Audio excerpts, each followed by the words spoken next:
Hello friends, అందరికీ నమస్కారం అండి. వెల్కమ్ టు మై ఛానల్ అద్దె భార్య. ఈ పార్ట్ చూసే ముందుగా ప్రీవియస్ పార్ట్స్ ఎవరైనా మిస్ చేసి ఉంటే ముందు అవి చూడండి ఫ్రెండ్స్. అలాగే ఫస్ట్ టైం నా ఛానల్ చూస్తున్న వాళ్ళు ప్లీజ్ లైక్ చేసి, షేర్ చేసి, సబ్స్క్రైబ్ చేసుకుని మీ సపోర్ట్ నాకు అందించండి. ఇంకా లేట్ చేయకుండా స్టోరీలోకి వెళ్ళిపోదామా మరి?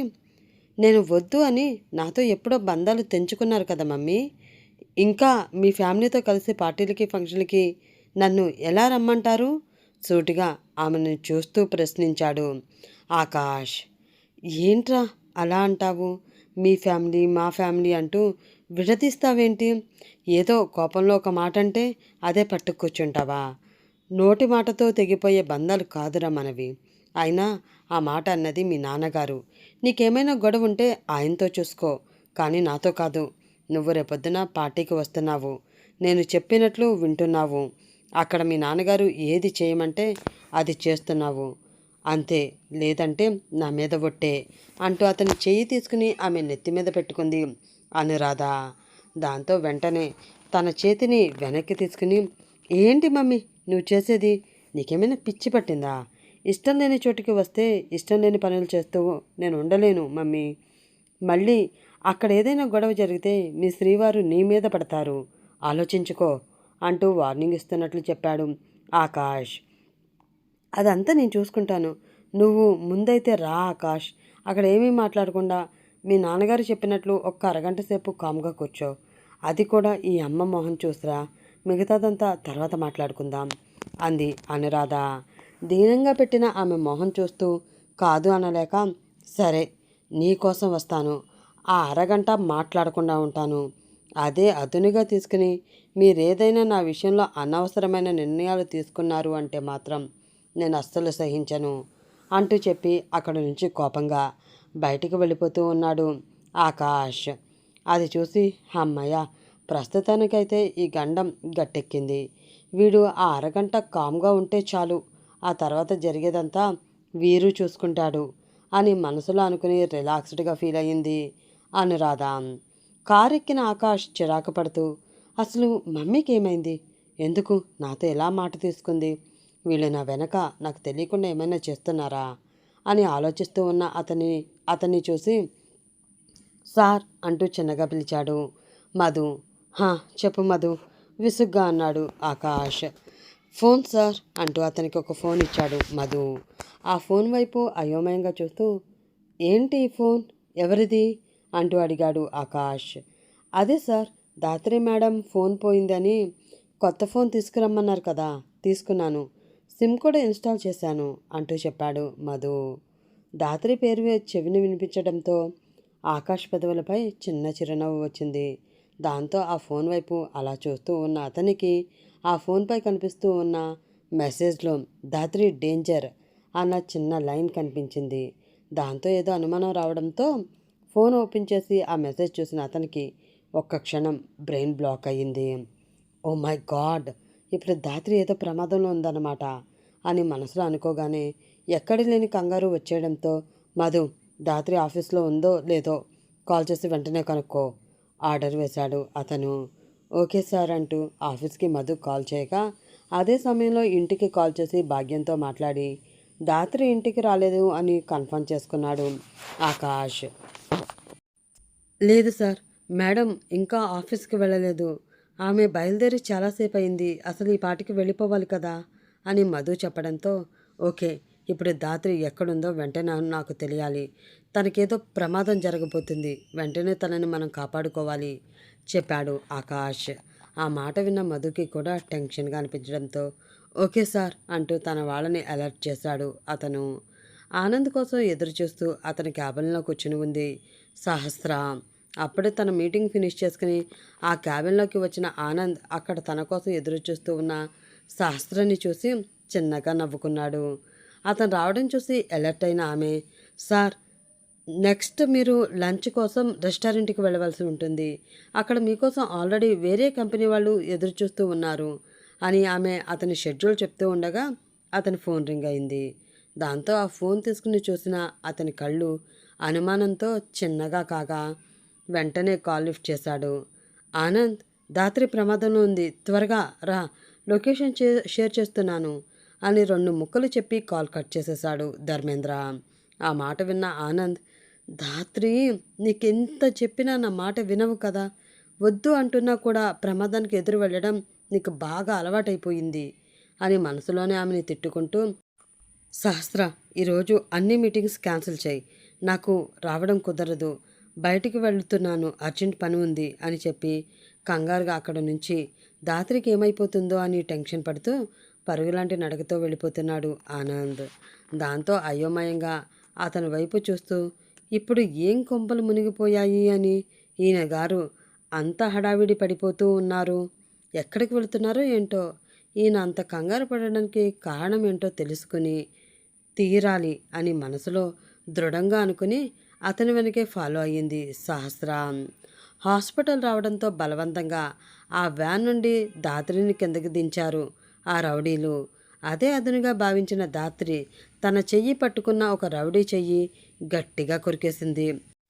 దాంతో అమ్మ అంటూ అతను గట్టిగా అరవగా అందరి దృష్టి అతని వైపు వెళ్ళగా తన పక్కనే ఉన్న మరొక వ్యక్తిని అతని వెనక ఉన్న వ్యక్తి మీదకి తోసి తన వెనక ఉన్న వ్యక్తుల నుండి కూడా అలానే తప్పించుకుని అక్కడి నుంచి పరుగు తీస్తూ ఉంది ఆమె. రే, పారిపోతుంది అది, పట్టుకొంట్రా దాన్ని అని అందులో ఉన్న ఒక రౌడీ అరవడంతో అందరూ ఆమె వెనక పరుగు పెడుతున్నారు. రోడ్డు మీద పరుగు తీస్తున్న వారందరినీ వింతగా జనం చూస్తున్నారే తప్ప ధాత్రికి సహాయంగా ఎవరూ రావడం లేదు. వారి నుంచి తప్పించుకోవాలన్న ఉద్దేశంతో చాలా వేగంగా పరుగు తీస్తూ ఉంది ధాత్రి. ఆమె మిస్ అయితే వాళ్ళ అక్క తమ ప్రాణాలను తీసేస్తుంది అన్న భయంతో అలుపు వస్తున్నా సరే ఆమెను పట్టుకోవడానికి కష్టంగా ప్రయత్నిస్తూ ఇంకా వేగంగా ఆమె వెనకే వెళుతూ ఉన్నారు వాళ్ళు. అలా వాళ్ళు ఆ సిటీ అవుట్స్కట్స్కి వచ్చేసేదారు. అప్పుడే ధాత్రి ఉన్న లొకేషన్ తెలుసుకున్న మధు ఆ విషయం ఆకాష్కి చెప్పడంతో అతను కూడా అటువైపే వస్తూ ఉన్నాడు అతివేగంగా. ఒంట్లో శక్తి అయిపోయేంత వరకు కష్టంగా వాళ్ళ నుంచి తప్పించుకోవడం కోసం ప్రాణాలను అరిచేతుల్లో పెట్టుకుని పరుగుపెట్టిన ధాత్రికి ఇంకా శరీరంలోని శక్తి ఆవిరైపోవడంతో ఆమె పరుగులో వేగం తగ్గింది. అయినా కూడా తన ప్రాణాలని రక్షించుకోవడం కోసం అలా పరుగు తీస్తూనే ఉంది ఆమె. ఆమె కన్నా వేగంగా పరుగు పెడుతున్న ఆ మనుషులు కొద్దిసేపట్లోనే ఆమెని చుట్టుముట్టారు. వారి నుంచి ఎలా తప్పించుకోవాలో అర్థం కాక అయోమయంగా దిక్కులు చూస్తూ ఉన్న ఆమెని గట్టిగా పట్టుకుని తమతో తీసుకువెళుతూ ఉన్నారు ఆ మనుషులు. వాళ్ళ నుంచి విడిపించుకోవాలని తన సాయశక్తులా ప్రయత్నిస్తూ గింజుకుంటూ ఉంది ధాత్రి. కానీ అది ఆమెకి సాధ్యపడడం లేదు. సరిగ్గా అదే సమయంలో సడన్ బ్రేక్ వేయడం వలన రోడ్డు మీద కీచుమంటూ శబ్దం చేసుకుంటూ వచ్చి వారి ముందు ఆగింది ఒక కార్. దానితో వెనక సీట్లో కూర్చున్న వారి తల ముందు ఉన్న సీట్కి తగలడంతో అబ్బా అంటూ పక్కనే ఉన్న తనుజ వైపు చూసి, నీ మొగుడికి ఏమైనా పిచ్చా, బ్రేక్ వేసే ముందు చెప్పి చావచ్చు కదా, తల పగిలిపోయింది బాబోయ్ అంటూ తల రుద్దుకుంటూ కొంచెం కోపంగా అతను ఎక్కడ తన మాట వినేస్తాడో అన్న భయంతో కొంచెం మెల్లిగా అంది రేఖ. కానీ తనుజ మాత్రం ఆమె మాటల్ని ఏమాత్రం పట్టించుకోలేదు. కార్ దిగి ధాత్రిని పట్టుకున్న మనుషుల్ని తుక్కు కింద కొడుతూ ఉన్న ధీరజ్ వైపే ఆమె చూపు ఉంది. ఎవర్రా మీరు? మీకు ఎంత ధైర్యం ఉంటే నా ధాత్రి మీద చేయి వేస్తారు? నేను ఉండగా నా ధాత్రిని ఎవ్వరూ టచ్ కూడా చేయలేరు అంటూ తన కక్ష తీరేలాగా వాళ్ళని చావగొడుతూ ఉన్నాడు ధీరజ్. ఆ మాటతో పక్కనే గజగజ వణికిపోతూ నిలబడి ఉన్న ధాత్రి వైపు తనుజ చూపు వెళ్ళింది. మొట్టమొదటిసారి తన చెల్లెల్ని తన కళ్ళారా చూసుకుంటూ ఉన్న ఆమె కళ్ళు చిన్నగా వర్షిస్తూ ఉన్నాయి. ధాత్రి మాత్రం భయంతో వణికిపోతుంది. ఆ భయం తనని కిడ్నాప్ చేయడానికి వచ్చిన రౌడీలను చూసి కాదు, వారి నుండి తనని కాపాడడం కోసం వచ్చిన ధీరజ్ని చూసి. అనుకున్నదంతా అయిపోయింది. ఈ రాక్షసుడు వచ్చేశాడు. ఇంకా నా జీవితం మీద నేను ఆశలు వదిలేసుకోవాల్సిందే. ఇక వీడి నుండి నేను తప్పించుకోవడం అసాధ్యం అని మనసులో అనుకుంటూ భయపడుతూనే అతన్ని చూస్తూ ఉంది ధాత్రి. తన వెనకే వస్తున్న ప్రమాదాన్ని ఆమె గమనించలేదు. కానీ అది గమనించిన తనూజ వెంటనే కారు దిగి వచ్చి ఆమెకు అడ్డుగా వెళ్ళడంతో ధాత్రి నడుములో దిగవలసిన కత్తి తనూజ పొట్టలో దిగింది. అమ్మా అంటూ ఆమె అరిచిన అరుపుతో వెనక్కి తిరిగి ఆమెను చూసిన ధాత్రి అయ్యో అంటూ పడిపోతూ ఉన్న ఆమెని పట్టుకుంది. ఆమె వెనకే కారు దిగిన రేఖ అక్కడే ఉన్న ఒక కర్ర తీసుకుని కత్తితో ధాత్రి మీద మళ్ళీ అటాక్ చేయాలని ప్రయత్నిస్తూ ఉన్న ఆ వ్యక్తి తల పగలగొట్టింది. తన ఒడిలో ఉన్న తనుజని కన్నీళ్లతో చూస్తూ, అయ్యో మీరెందుకు వచ్చారండి అడ్డుగా, చూడండి ఎంత ప్రమాదం జరిగిందో మీకు అంటూ ఆమెను ఎలా కాపాడుకోవాలో తెలియక అటూ ఇటూ కంగారు పడుతూ చూస్తూ ఉంది ధాత్రి.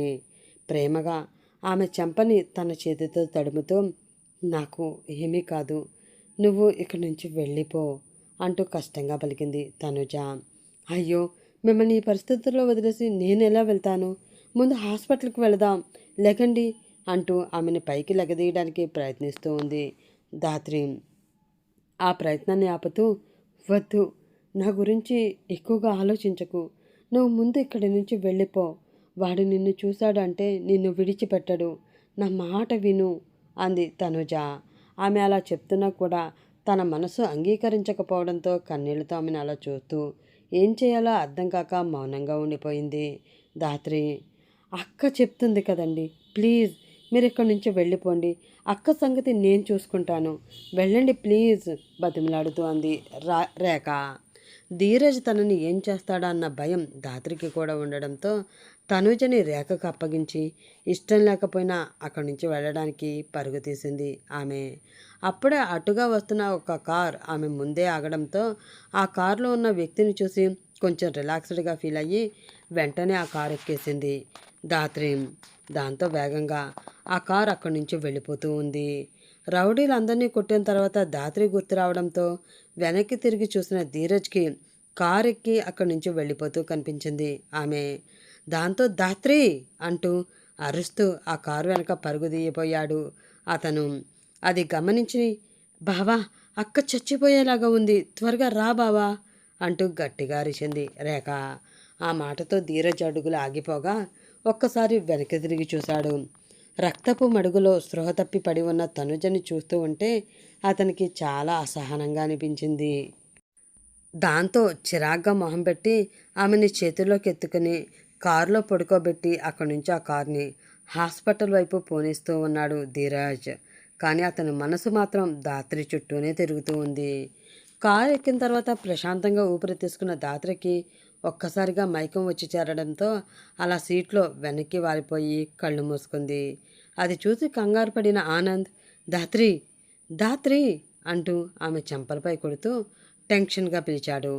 ఇట్స్ ఓకే ఆనంద్, బాగా స్ట్రైన్ అయింది కదా, అందుకే కొంచెం స్పృహ తప్పి ఉంటుంది, బాగా అలసిపోయినప్పుడు చాలామందికి ఇలా జరుగుతూ ఉంటుంది, ఇది కామన్, దాని గురించి నువ్వు ఎక్కువగా వరీ అవ్వకు, కాసేపు రెస్ట్ తీసుకుంటే తన స్పృహలోకి వస్తుంది అని ధర్మేంద్ర చెప్పడంతో ఆనంద్ కూడా కొంచెం రిలాక్స్ అయ్యాడు.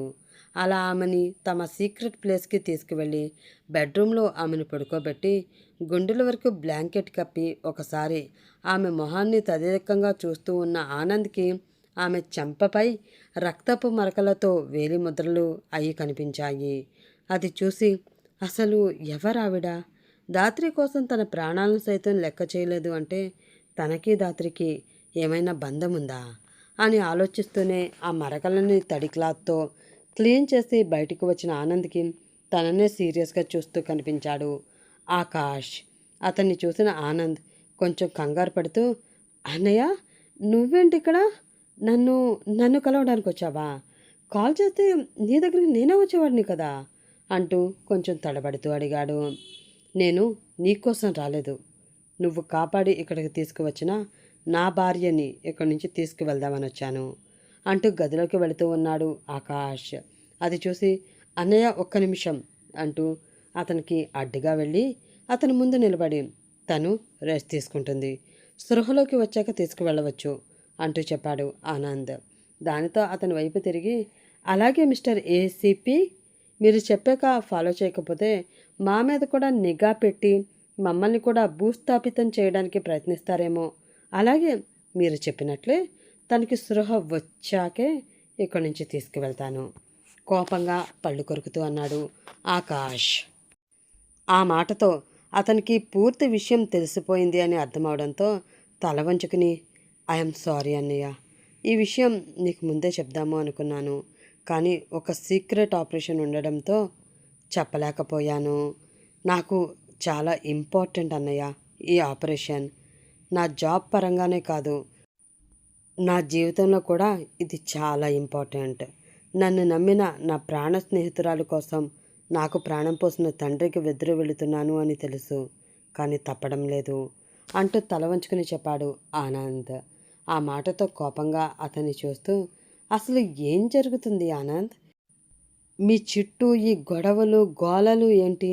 దాత్రిని ఎవరు చంపడానికి ప్రయత్నించడం ఏమిటి? అసలు దాత్రి జీవితంలో ఏం జరిగింది అంటూ కొంచెం కోపంగా అడిగాడు ఆకాష్. ఆ ప్రశ్నతో భారంగా శ్వాస తీసుకుని వదిలి, చెప్తానన్నయ్య, నీకు అంతా చెప్తాను. ఇప్పుడు ఈ విషయం నువ్వు తెలుసుకోవాల్సిన అవసరం ఎంతైనా ఉంది. ఎందుకంటే మిమ్మల్ని విడదీసి దాత్రిని తన సొంతం చేసుకోవాలని ప్రయత్నించిన ఆ రాక్షసుడు మళ్ళీ తన జీవితంలోకి వచ్చాడు. కాబట్టి తన గురించి నువ్వు పూర్తిగా తెలుసుకోవాలి అన్నాడు ఆనంద్. ఏం మాట్లాడుతున్నావురా నువ్వు? మమ్మల్ని ఒకరు విడదీయడం ఏమిటి? దాత్రి వాళ్ళ పేరెంట్స్ చనిపోవడంతో తను ఆ రోజు నన్ను కలవడానికి రాలేదు. ఆ విషయం నాకు తెలియక నేను తనని అపార్థం చేసుకుని తనకి దూరమయ్యాను. అంతే తప్ప మమ్మల్ని ఎవరు విడదీయలేదు అని ఆకాష్ అనడంతో, కాదన్నయ్య, దాత్రి పేరెంట్స్ది ఆత్మహత్య కాదు, హత్య. అది చేసింది ఎవరో కాదు, మనల్ని కన్న తండ్రి వీరేంద్ర అంటూ చెప్పాడు ఆనంద్. ఆ మాటతో షాక్ అయిన ఆకాష్ అయోమయంగా అతని వైపు చూస్తూ ఉండిపోయాడు.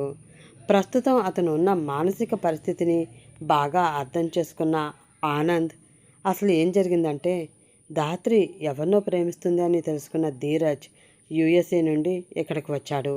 ఇక్కడికి వచ్చాక మీ ఇద్దరు ఒకరిని ఒకరు అప్పటి వరకు చూసుకోలేదు, ఫోనుల్లో మెసేజ్లు చేసుకుంటూ ప్రేమించుకుంటున్నారు అని తెలుసుకున్న వాడు ఇక జీవితంలో మీ ఇద్దరిని కలవకుండా చెయ్యాలి అనుకుని సాధికతో, నేను ధాత్రి తనకి తెలియకుండా ప్రేమించుకుంటున్నామని, అందుకే తన ప్రేమను నేను యాక్సెప్ట్ చేయడం లేదు అని, స్నేహ ముసుగులో తనని మేము మోసం చేస్తున్నాము అని తనకి చెప్పాడు. ఆ విధంగా మా ఫ్రెండ్షిప్ని దెబ్బతీయాలని చూశాడు. ముందు ఆ విషయాన్ని సాధిక నమ్మకపోయినా చిన్న అనుమానం రావడంతో నా ఫ్లాట్కి వచ్చి చెక్ చేసింది. అక్కడ ధాత్రి నీకు పంపిన గిఫ్ట్స్ ఉండడంతో అవి చూసి అపార్థం చేసుకుని తనకి కనిపించకుండా తనని ప్రేమిస్తున్నది నేనే అనుకుని నాకు దూరంగా ఉంటూ వచ్చింది. తన మనసులో మేమిద్దరం తనని మోసం చేశాము అన్న భావన బలంగా ఉండడంతో మా ఇద్దరిని ద్వేషించడం మొదలుపెట్టింది.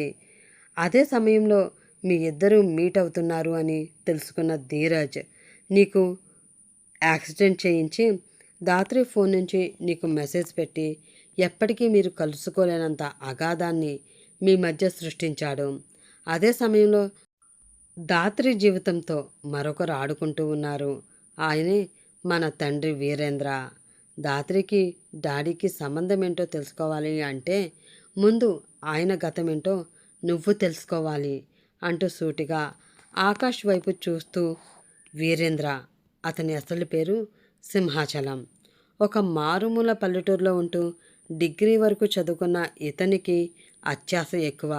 ఒక్కసారిగా అపర కోటీశ్వరుడు అయిపోవాలన్న కోరికతో ఆ ఊరి ప్రెసిడెంట్ గారి అమ్మాయి కౌశల్యని కష్టపడి ప్రేమించి ఆమె తనని ఇష్టపడేలా చేసుకుని పెళ్లి చేసుకున్నాడు.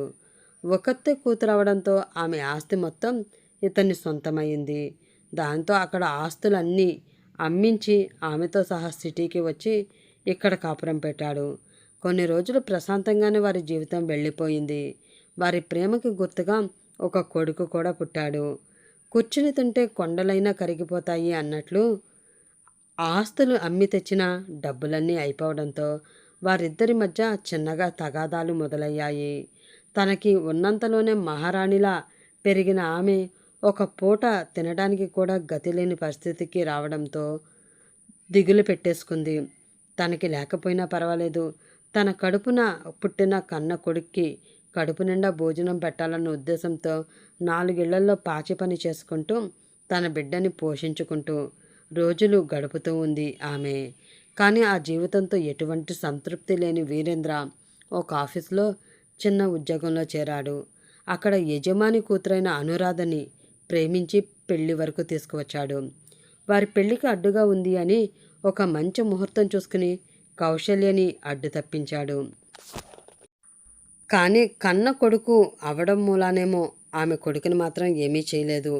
తన చెల్లెలు కొడుకు అని యాక్సిడెంట్లో చెల్లెలు బావ చనిపోవడంతో తనే ఆ బిడ్డని పెంచుకుంటూ ఉన్నాడు అని అనురాధకి చెప్పి ఆ బాబుని ఆమెకి దత్త కొడుకుని చేశాడు. అప్పటి నుంచి ఆ బిడ్డని సొంత కొడుకులా చూసుకుంటూ వచ్చింది. నెమ్మదిగా ఆమె పేరు మీద ఉన్న బిజినెస్లన్నీ అతని హ్యాండ్ ఓవర్కి వెళ్ళాయి. న్యాయంగా ఆ బిజినెస్లు చేయడం రాక కాంట్రాక్టుల కోసం పక్కదారులు తొక్కుతూ ఎంతటి మగవాడైనా సరే డబ్బుకు లొంగకపోవచ్చు, కానీ అమ్మాయి పొందుకి లొంగుతాడు అన్న సత్యం తెలుసుకున్నవాడు అవడంతో తన ఆఫీస్లో పనిచేస్తున్న అమ్మాయిలను కాంట్రాక్టర్లకి వలగా వేస్తూ నెమ్మదిగా వాళ్ళిస్తున్న కాంట్రాక్టులతో అంచెలంచెలుగా ఎదుగుతూ ఇప్పటికీ ఈ స్థానంలోకి వచ్చి కూర్చున్నాడు అంటూ ఆనంద్ చెప్పింది విన్న ఆకాష్ షాక్ అయ్యాడు.